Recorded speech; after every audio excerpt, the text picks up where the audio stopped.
as we move deeper into this new world, a world driven by what we call the hyperdigital era now, shifting from the first digital era into this next one. And then all of a sudden the cloud and artificial intelligence and sensorization and all those kind of things start happening, and it's at a whole other level. This idea that we are now in a world where there's a non-human intelligence that can get involved in just about anything we do. Simple things like just managing customer interactions, to complex things like building car.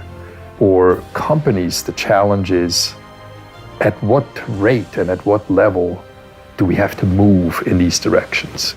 How can insurers and reinsurers use this emerging digital influence?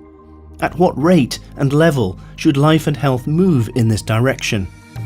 Hello, I'm Ross Campbell, leading on digital at Gen Re and your host for this podcast series. Join me on an audio adventure that restrings highlights from our global research into compelling considerations for the future, for discussion and exploration with you, your team, your company, and our innovation partners.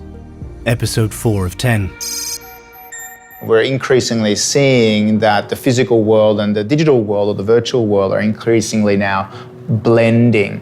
I think we've seen this via very popular apps recently, be they Snapchat, for example, or recent innovations when we go off hunting for Pokemon, for example, in parks around the world. And while they might just be the kind of first instances of augmented reality or virtual reality creating new perspectives around ourselves, they are this blending of the physical and the digital, which is fascinating and certainly creates a lot of opportunities and challenges for organizations moving forward. Autonomous computing. The simple way of thinking about it is that we will do things subconsciously. Technology just sifts into the background. And as a result, we go about our daily lives doing the things that we humans do, and we're sending off these signals, these trails of zeros or ones. And in the wake, the brands are figuring out what we want.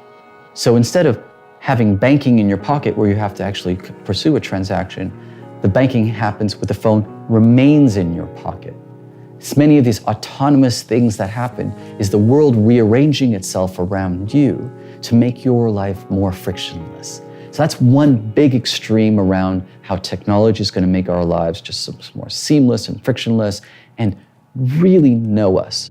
Just a few years ago, that would have sounded a little like science fiction, but not today. The scenario is actually very real, even if we're sometimes unaware of it. Sometimes people don't understand that they're dealing with AI. They don't understand that they're dealing with a chatbot. We have a great chatbot on our current program. And one thing they found through testing is that there are some people who just do not get it, that it's a chatbot, and they start sort of flirting with them and asking them out for a date. It seems surprising that more of us would choose to deal with a robot and not another person.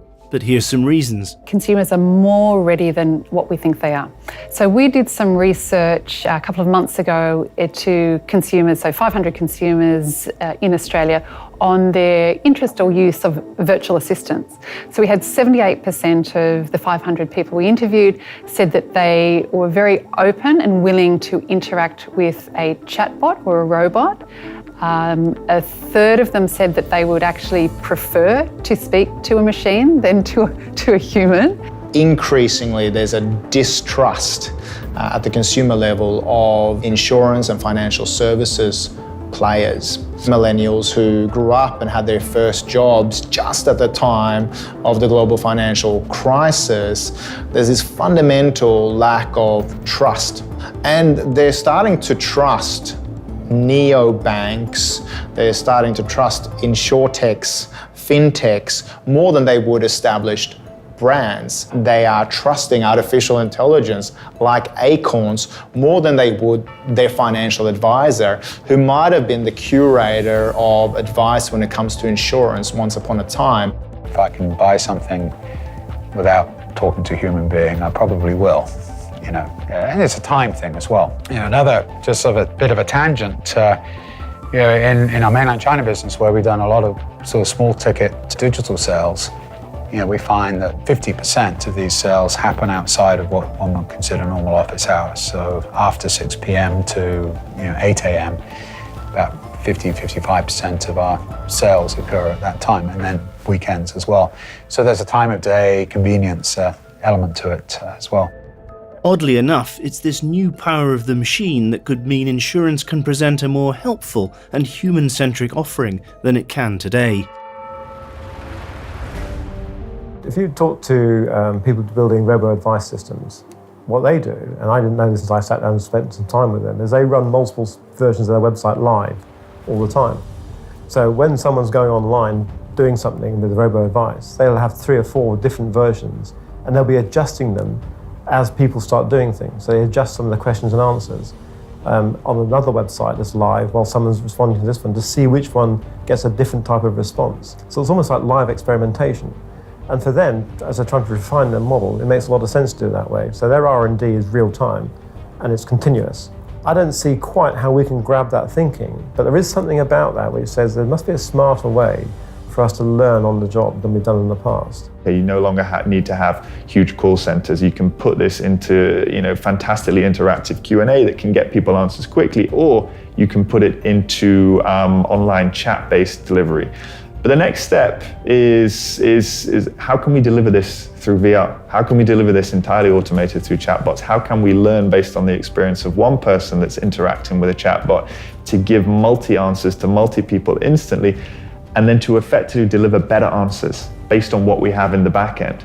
I mean, this is super exciting. Whether we like it or not, the machine is changing the game and bringing with it new platforms through which we can deliver value to our customers. Some companies have high on their agenda to see their customers more often, and they will invest in things like service platforms where they can interact daily with their customers, where it used to be monthly or annually. We're also starting to see customers interact with insurance companies through virtual means. So some of these innovation labs are investing in technology to allow customers to have a face-to-face experience through the web. Here in Silicon Valley, there are a couple wars going on right now. One war is who controls the interface to the customer. So when we did Siri, that was the world's first computer personal assistant.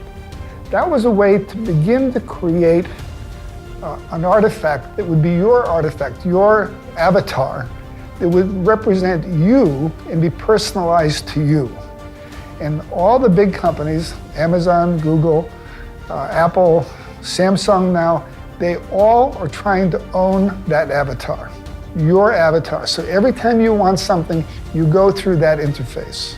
That's a way of put another company on top of Google, if somebody could own that, right? But it's not just Google. That avatar could be put above almost every company.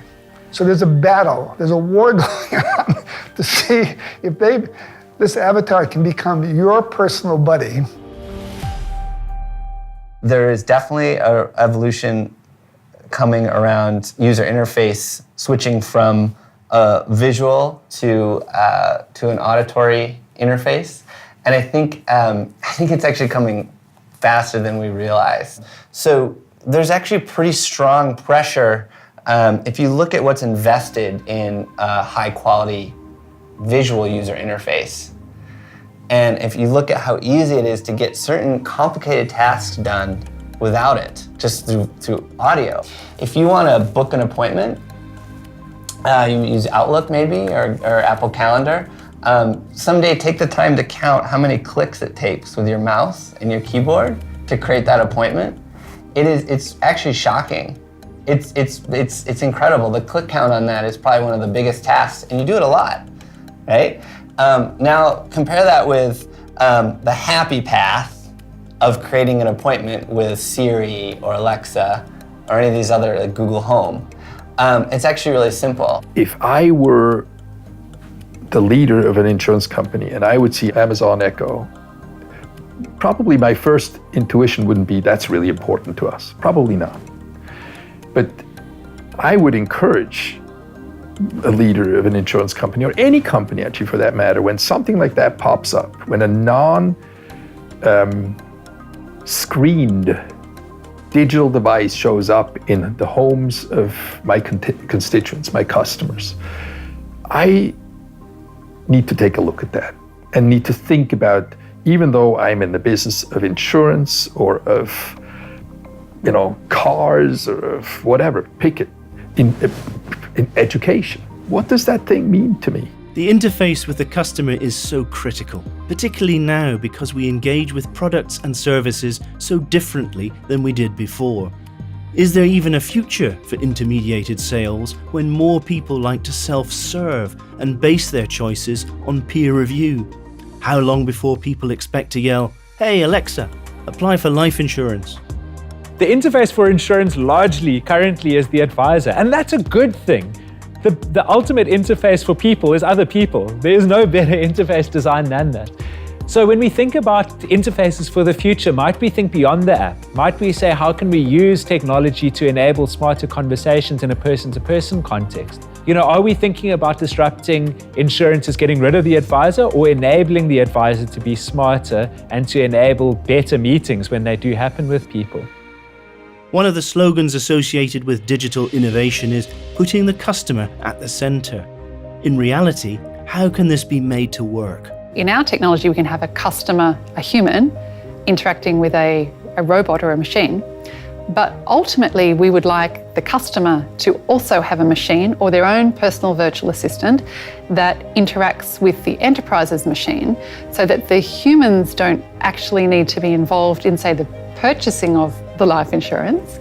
But even further than that, we can have humans, so customers, equipped with telematics and other wearable tech to start to give data around their health and their life that can be used by their personal virtual assistant with the organisation's virtual assistant.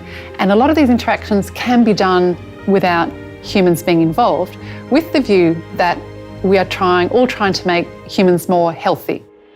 What if we could apply new tech to help our customers stay healthier, instead of picking up the bits only after things have gone wrong? We really want to talk to you about digital. Call your local Genry office to make that happen, or get in touch with me direct. And please join me in the next podcast to hear more insights.